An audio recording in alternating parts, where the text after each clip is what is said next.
Once admired for its robust economy and high living standards, Canada now faces a troubling decline. The nation's gross domestic product per capita growth lags behind its peers, while Canadian workers put in more hours for less economic output. According to a new study by the Fraser Institute, Canada's standard of living is on track for its worst decline in 40 years. In this video, we will explore the factors causing Canada's economic woes. Canada has long been a nation shaped by the hands of immigrants, boasting one of the highest migration rates globally. Canada's vast natural resources and sparse population have historically led to acute labor shortages, prompting active efforts to attract immigrants for economic growth. Immigration has played a crucial role in shaping the nation's economy and infrastructure. In the late 19th century, Chinese laborers were vital in building the Canadian Pacific Railway, uniting the country's vast landscapes. Meanwhile, the Last Best West campaign brought European settlers to cultivate the prairies, meeting labor needs and driving economic prosperity. When managed effectively, immigration can be a powerful driver of economic growth. Newcomers not only expand the tax base, but also stimulate demand for goods, services, and housing, creating jobs and boosting economic activity. This is particularly vital for a country like Canada, which faces a shrinking workforce due to an aging population and a low birth rate, currently at 1.33 children per woman and declining since 2009. Skilled immigrants such as doctors, engineers, and tech professionals bring expertise and innovation that significantly benefit the economy. They tend to start businesses, purchase property, and drive technological advancements, all of which enhance productivity and contribute to a thriving middle class. However, Canada's recent surge in immigration has brought challenges. In 2023, the country saw its largest population increase ever, adding 1.27 million residents, 98% from net overseas migration. While intended to drive growth, this influx has overwhelmed the system, straining resources and public services. Canada has effectively bitten off more than it can chew. One of the most pressing issues resulting from rapid population growth is the housing crisis. Demand for housing has vastly exceeded supply, driving up rents and home prices to unprecedented levels. Over the past 20 years, home prices in Canada have increased by 375%, with Toronto and Vancouver seeing spikes of 450% and 490%, respectively. These cities are now among the world's least affordable housing markets. As a result, Canadians are forced to spend a disproportionate share of their income on housing, limiting their ability to invest in businesses and the broader economy. The housing shortage has also contributed to a rise in homelessness, with cities like Toronto seeing more encampments as people struggle to afford housing. Amid this backdrop of strained housing and rising costs, Canada's Immigration, Refugees and Citizenship Department offers extensive support to new immigrants, especially refugees. Programs like the Resettlement Assistance Program provide allowances for household items, monthly income support for up to a year, and additional funding for food, utilities, and children's school needs. These benefits aim to help newcomers settle and integrate smoothly, but they have also made the system ripe for exploitation, with immigration fraud taking place on an immense scale. For instance, in Punjab, India, a troubling practice of contract marriages has emerged. Here, men without a high school education or in-demand skills place advertisements seeking brides who have passed the International English Language Testing System and are better equipped to obtain student visas for Canada. As part of these agreements, the groom's family finances the bride's education and immigration process, with the expectation that she will later sponsor her husband for Canadian residency. Moreover, the rise of a shadow industry around international students coming to Canada has further highlighted the system's vulnerabilities.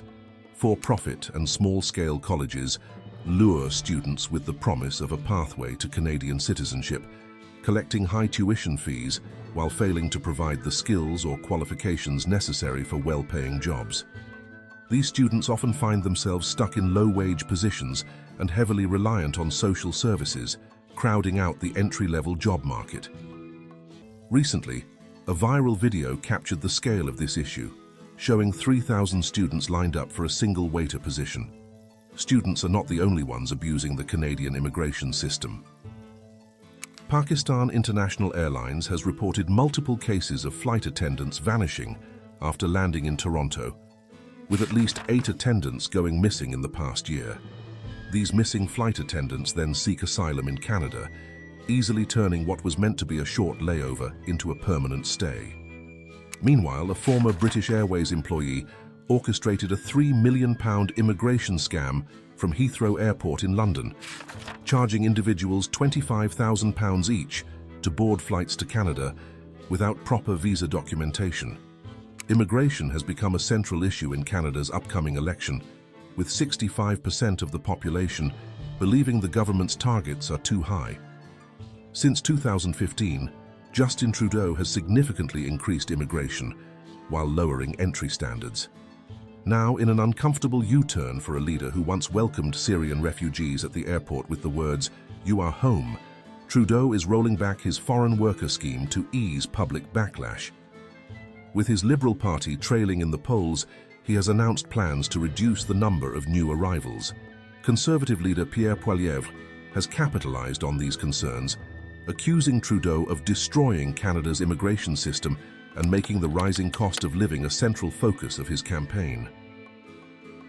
Canada's once-admired immigration system, which drew talented and educated immigrants who strengthened the economy through tax contributions, business creation, and innovation, has seen its standards deteriorate.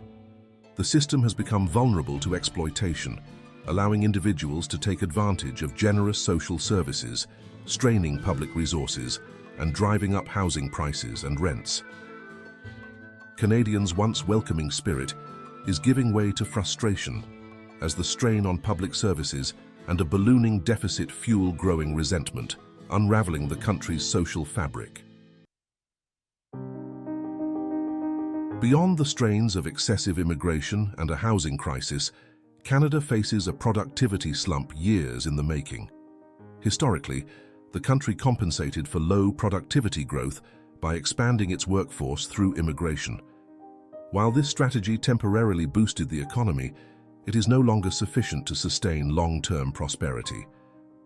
One of the main reasons for this productivity slowdown is the slump in Canada's oil and gas sector, which has long been the backbone of the economy.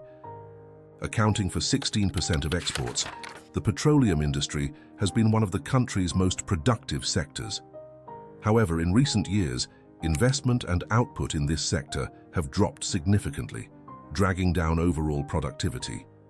Additionally, the real estate and construction boom caused by the influx of migration has caused further challenges.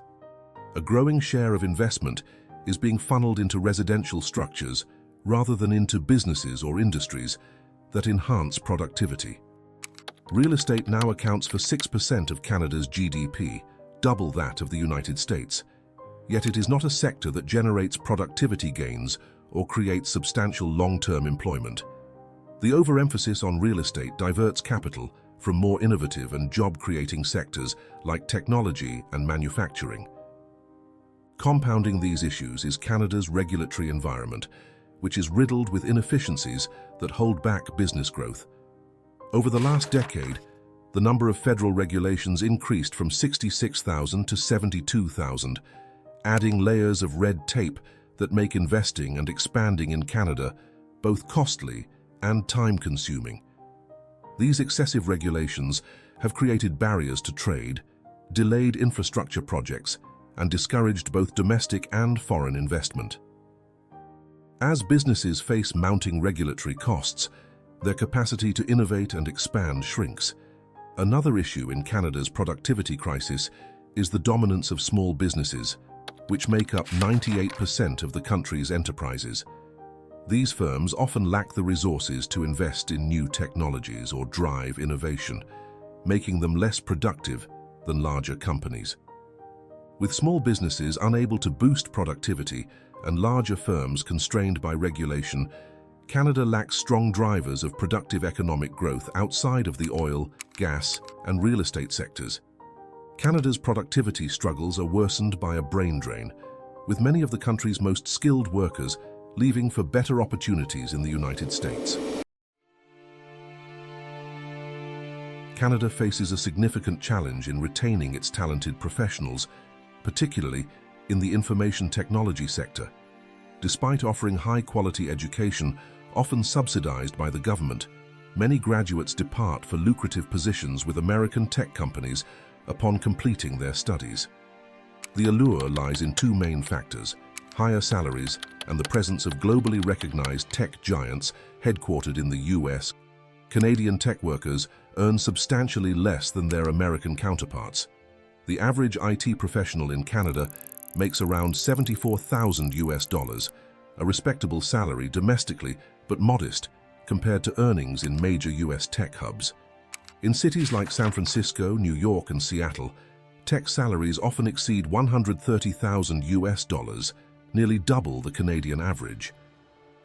When factoring in the exchange rate, cost of living differences, and lower income taxes in certain US states, the financial incentive to move south becomes even more compelling.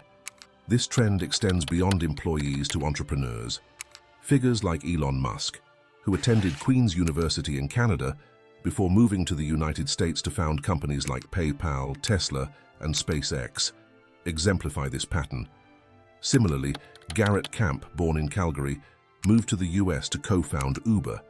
Even historical figures like Alexander Graham Bell, the inventor of the telephone, migrated from Canada to the United States to advance their work. Each year, thousands of Canadian doctors, nurses, engineers, and other professionals migrate to the United States in search of higher wages, lower taxes, and greater opportunities. This exodus of talent not only impacts Canada's ability to foster a booming tech sector, but also affects its overall economic growth and capacity for innovation. Sharing a border with the United States is both a blessing and a curse. While it offers access to a vast market for Canada's natural resources, it also makes it challenging to retain productive employees and innovative entrepreneurs. A short drive can lead to the US, where lower taxes, higher wages, and more opportunities await, making it difficult for Canada to compete and keep its brightest minds at home. While grappling with an overwhelmed immigration system, a housing crisis, a productivity slump, and a brain drain, Canada still possesses significant strengths. Its vast natural resources, stable government, and strong rule of law provide a solid foundation for overcoming these challenges. By addressing these issues effectively, Canada can restore its economic vitality and ensure a prosperous future for its citizens. I have been your host, Albert. If you have enjoyed the video, please leave a like and subscribe. Until next time.